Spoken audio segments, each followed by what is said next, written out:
اللهم صل وسلم على نبينا محمد.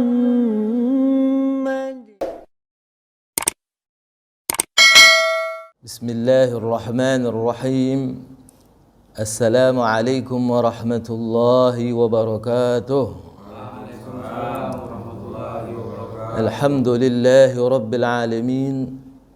اللهم صل وسلم على سيدنا محمد الفاتح لما أغلق والخاتم لما سبق ناصر الحق بالحق والهادي إلى صراطك المستقيم وعلى آله وصحبه حق قدره ومقداره العظيم.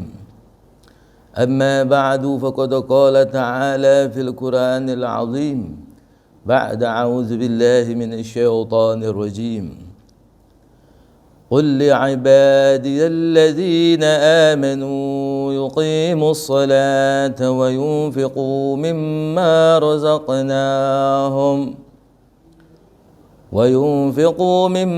رزقناهم سرا وعلانية من قبل أن يأتي يوم لا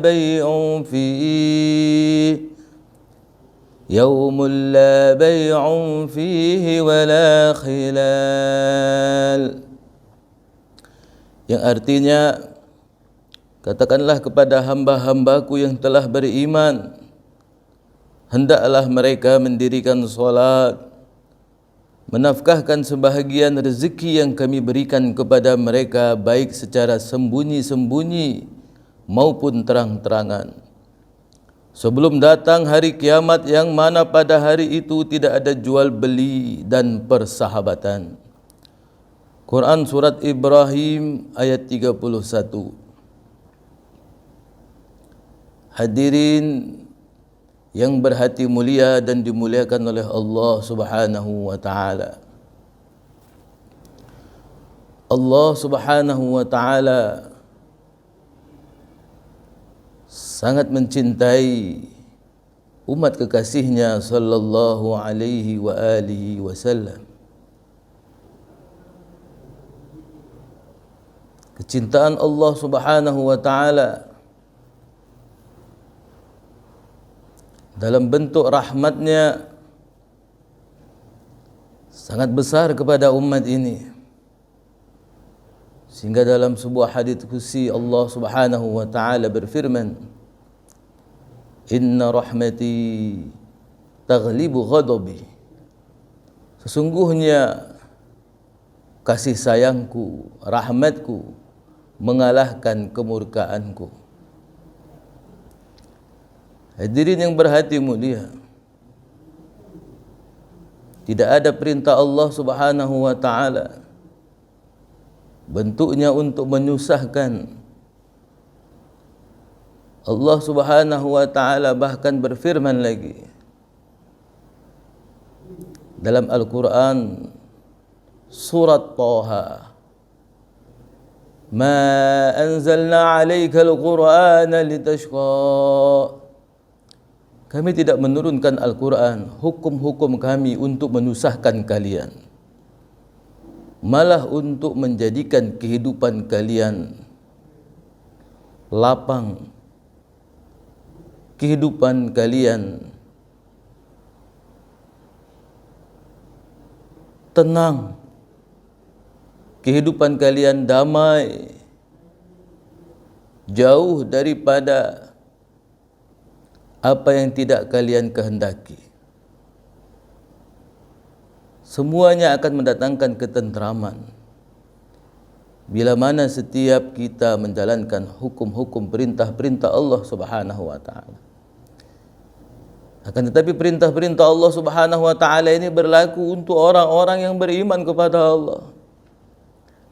Jatuhnya perintah itu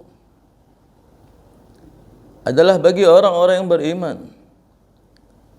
Adapun orang-orang yang tidak beriman kepada Allah, mereka tetap tidak meyakini apa yang diturunkan oleh Allah Subhanahu wa ta'ala melalui lisan kekasihnya sallallahu alaihi wasallam. Karena hidayah Allah Subhanahu wa taala masih tertutup bagi mereka. Dan hidayah Allah Subhanahu wa taala Allah sampaikan bagi orang-orang yang menghendaki hidayah itu sendiri. Bagi orang-orang yang tidak menghendaki hidayah, dia ambil jalan lain selain daripada jalan yang ditunjuki oleh Allah Subhanahu wa taala. Orang itu tetap tidak akan mendapatkan hidayah Allah Subhanahu wa taala. Wa yahdi ilaihi man anab. Sesungguhnya orang-orang yang mendapatkan hidayah itu bagi orang yang mau terhadap hidayah itu sendiri. Dan orang yang menginginkan hidayah itu adalah orang-orang yang mulai menjalankan amanah, disiplin dalam kehidupan, menjalankan agama Allah dengan sunnah kekasihnya sallallahu alaihi wasallam. Selanjutnya mereka itu dikatakan mukmin. Mereka itu dikatakan orang-orang yang beriman. Dalam ayat muqaddimah tadi saya telah membacakan satu firman Allah Subhanahu wa taala yang ditujukan bagi hamba-hamba Allah yang beriman. Katakanlah, hai Muhammad, kepada hamba-hambaku, orang-orang yang dikatakan Allah hamba-hambaku, orang yang telah masuk dalam pandangan Allah, orang yang sudah dilihat Allah dengan kasih sayangnya. Katakan kepada mereka, setiap hamba-hambaku yang beriman untuk senantiasa mendirikan sholat, memperhatikan perkara-perkara sholat, mementingkan sholat, bukan yang penting sholat. Orang yang masih mengatakan pentingnya sholat, sungguh orang itu belum masuk kriteria orang-orang yang dipanggil oleh Allah Subhanahu wa taala. Orang yang dipanggil oleh Allah, wahai hamba-hambaku yang beriman, tetaplah kalian mendirikan sholat, dan tetaplah kalian berinfak, keluarkan harta kalian. Sebahagiannya, bukan keseluruhannya, tapi sebahagiannya, mimma razaqnahum, daripada apa yang telah kami rezekikan kepada mereka. Rezeki itu datang daripada Allah. Itu keyakinan orang yang beriman. Dan orang-orang yang beriman diperintahkan oleh Allah Subhanahu wa taala untuk mengeluarkan bahagian daripada rezeki yang dikaruniakan oleh Allah Subhanahu wa taala, sirran wa alaniyah, baik itu sembunyi-sembunyi maupun terang-terangan. Sebelum datang, kata Allah, min qabli ayyatiya yaumun, sebelum datang hari di mana tidak ada lagi jual beli dan persahabatan. Sebelum nilai-nilai itu enggak laku lagi. Sebelum semuanya enggak ada nilainya lagi nanti. Cepat-cepat kalian tukarkan dengan perintah Allah yang agung, yaitu melalui pintu infak dan sedekah, melalui pintu pemberian. Cepat-cepat kalian tukarkan, karena nilainya di akhirat kekal, dan nilai di dunia ini semuanya fana, semuanya tidak kekal, bahkan mendatangkan kemudaratan. Hadirin yang berhati mulia dan dimuliakan oleh Allah Subhanahu wa taala. Untuk itu, melalui peringatan ini, Allah Subhanahu wa taala sekali lagi bukan hendak menyiksa kita dalam kehidupan dunia ini. Bukan untuk menyusahkan kita di dunia ini dengan kita melakukan pemberian-pemberian. Akan tetapi Allah Subhanahu wa taala yang melapangkan bagi hamba-hambanya yang mana mereka melazimkan istiqamah dalam hal bersedekah. Dalam ayat yang lain Allah Subhanahu wa taala tutup kata-kata sirran wa alaniyatan, la khaufun 'alaihim wa la hum yahzanun. Tidak ada rasa takut dan perasaan sedih, kata Allah, bagi orang-orang sudah melazimkan pemberian infak sedekahnya, membantu melapangkan, meluaskan manfaat seluas-luasnya. Ada janji dan jaminan Allah Subhanahu wa taala terhadap mereka. Jangan ada takut lagi. Jangan ada keraguan lagi. Jangan ada hati yang bersedih lagi karena bentuk pemberian yang kau berikan kepada saudaramu untuk membantu agama Allah Subhanahu wa taala. Bentuk pemberian itu adalah menyenangkan hatimu, akan mendatangkan sifat surur, kegembiraan dalam hati, akan mengeluarkan penyakit, terhindar daripada musibah, bala bencana. Banyak janji-janji dan jaminan bagi orang yang mau melazimkan istiqamah dalam hal pemberian, mengeluarkan hartanya karena Allah Subhanahu wa taala. Ada satu kisah yang menarik yang akan kita ketengahkan pada kesempatan yang berbahagia ini, bahwasanya Nabi sallallahu alaihi wasallam bersabda dengan banyak riwayat yang mengatakan bahwa sedekah itu dapat menghalangi kemurkaan Allah Subhanahu wa taala. Salim bin Abil Jad berkata, ada seorang wanita yang sedang berjalan bersama anaknya. Di tengah jalan, tiba-tiba seekor serigala telah menerkam anaknya tersebut. Lalu wanita itu mengejar serigala tadi. Di tengah jalan,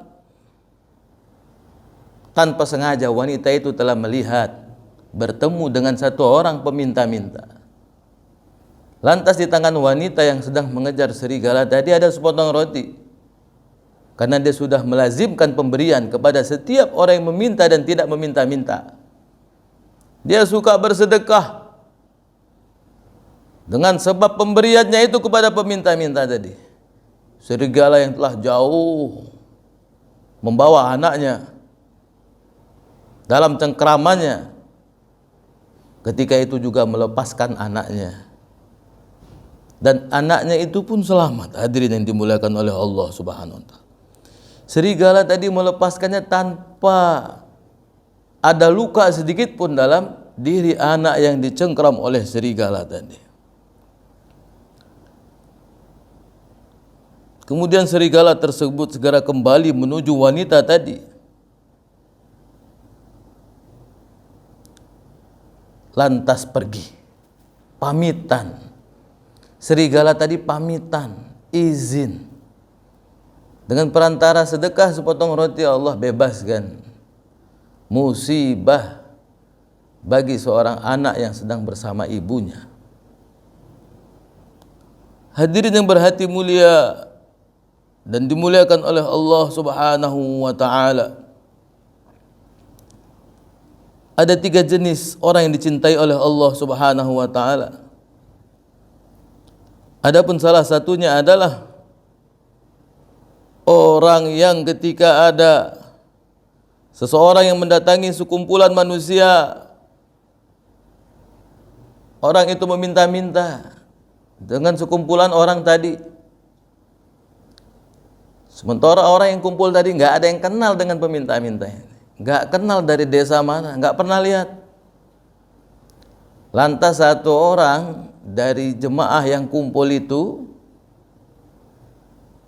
diam-diam keluar, meninggalkan jemaah tadi, kumpulan orang yang sedang duduk-duduk tadi, sedang ada acara tadi, diam-diam dia keluar. Dia selipkan ke tangan orang yang meminta-minta tadi, tanpa ada orang yang tahu. Ini amalan menggembirakan Allah, mendatangkan kecintaan Allah Subhanahu wa ta'ala. Memberi pemberian terhadap orang yang enggak dikenal asal usulnya. Datang ke tengah-tengah orang yang banyak, dan orang-orang yang banyak pun enggan memberi pemberian. Akan tetapi satu orang tadi telah keluar dari kumpulan orang itu, diam-diam dia memberi kepada peminta-minta tadi. Hal ini sangat menyenangkan Allah Subhanahu wa ta'ala.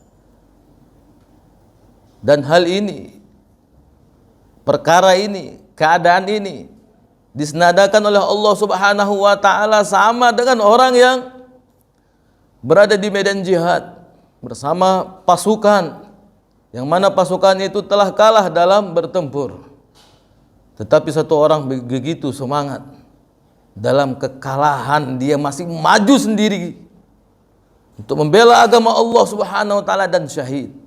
Derajat orang yang memberi diam-diam kepada peminta yang tidak dia kenal sama dengan orang yang sendiri maju ke medan jihad.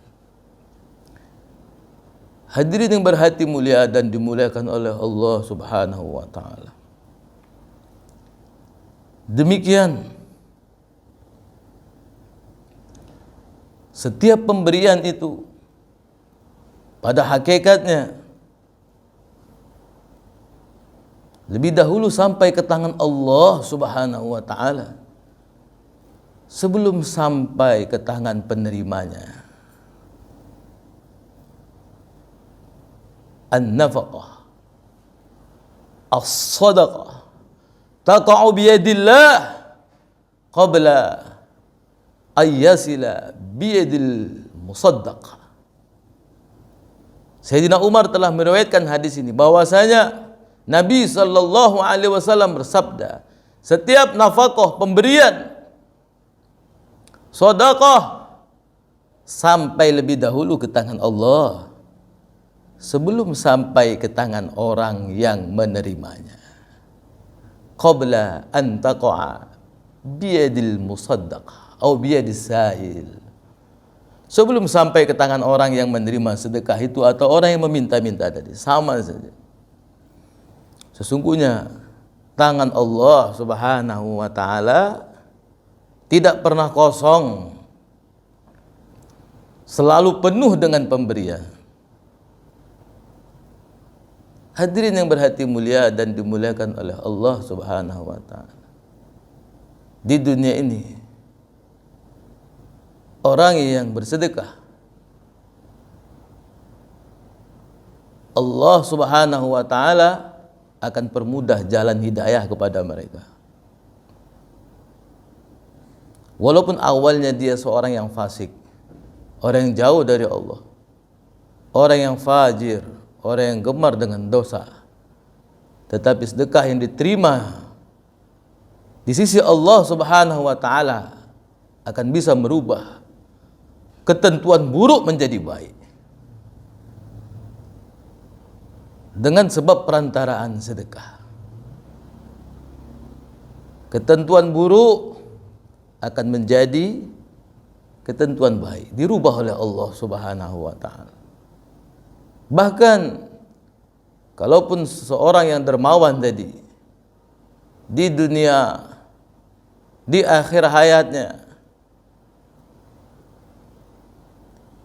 ia akan melihat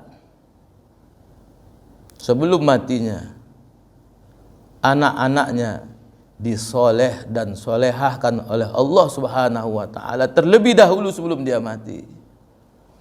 Orang-orang yang ada di lingkungannya akan disoleh dan solehahkan oleh Allah. Keadaannya pun akan diperbaiki oleh Allah. Keadaan dia, keadaan anaknya, keadaan keluarganya, keadaan lingkungannya, semua keadaan akan diperbaiki oleh Allah. akan ditukar oleh Allah SWT yang buruk menjadi baik. Inilah efek daripada sedekah yang diterima oleh Allah Subhanahu wa taala. Mudah-mudahan kita termasuk orang yang istiqamah, yang diberi oleh Allah taufik untuk istiqamah dalam pemberian, dalam hal bersedekah, berinfak, membantu meringankan semua hajat yang ada di sekitar kita, yang kita kenal maupun yang tidak kita kenal. Itulah termasuk adab daripada orang yang bersedekah. Apa yang termasuk adab orang yang bersedekah? Dia enggak pandang sedekahnya itu sedikit atau banyak. Dia anggap dia tetap harus istiqomah dalam bersedekah. Dia punya tekad, dia harus tetap istiqomah dalam sedekah. Dia enggak pernah pandang sedikit atau banyak. Dia pandang dia senantiasa harus bersedekah, melazimkan sedekah, istiqomah sedekah. Orang yang seperti ini, sedekahnya yang kecil, sedekahnya yang kecil, kata Nabi, walau bisyikki tamar, walaupun sebutir kurma, akan memadamkan api neraka untuknya. Nilainya jadi besar.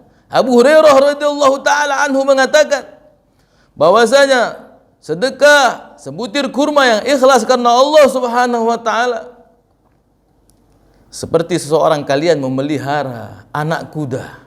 Anak kuda itu akan besar. Bahkan kata Sayyidina Abu Hurairah radhiyallahu anhu, sedekah yang kecil tadi bisa lebih besar daripada gunung Uhud yang ada di Madinah. Inilah nilai sedekah. Tidak ada hitungannya di sisi Allah Subhanahu wa taala. Kecil besar itu bukan jadi masalah untuk orang yang memberi, tetapi dia harus hargai, dia harus tahu nilainya, bukan kecil besarnya, tapi istiqomahnya. Karena tidak ada yang kecil di sisi Allah Subhanahu wa taala. Sebutir kurma pun bisa memadamkan api neraka untuknya. Hadirin yang berhati mulia dan dimuliakan oleh Allah Subhanahu wa taala. Tetapi kita harus minta lagi, doa lagi, berharap lagi kepada Allah agar hati kita ini dikuatkan oleh Allah untuk bisa melazimkan sedekah sedikit maupun banyak. Ini merupakan taufik yang besar daripada Allah, bukan taufik yang ringan daripada Allah. Perkara ini adalah taufik yang besar. Ini harus kita minta sama Allah. Karena orang yang tidak mau minta kepada Allah, ini orang yang sombong. Minta sama Allah, ya Allah kuatkan semangat. Kuatkan semangat, bantu lagi ya Allah. Tanganmu tidak pernah kosong dari pemberian ya Allah. Jadikan aku perantara untuk menebar kasih sayangmu, rahmatmu ke seluruh alam. Bisa memberi manfaat seluas-luasnya. Tidak ada yang lebih mengembirakan hati hamba ya Allah, melainkan perkara yang telah engkau syariatkan kepada hamba. Bantu hamba, tuntun hambamu ini ya Allah ke arah yang engkau ridhai. Mudah-mudahan melalui tausiah yang singkat ini Allah Subhanahu wa taala pelihara kita, keluarga kita, umat ini, dan keluarkan setiap orang Islam daripada belenggu-belenggu masalah duniawi dan ukhrawi. Amin ya Allah, amin ya rabbal alamin. Subhanakallahumma bihamdika asyhadu an la ilaha illa anta astaghfiruka wa atubu ilaik. Akhirul kalam. Assalamualaikum warahmatullahi wabarakatuh.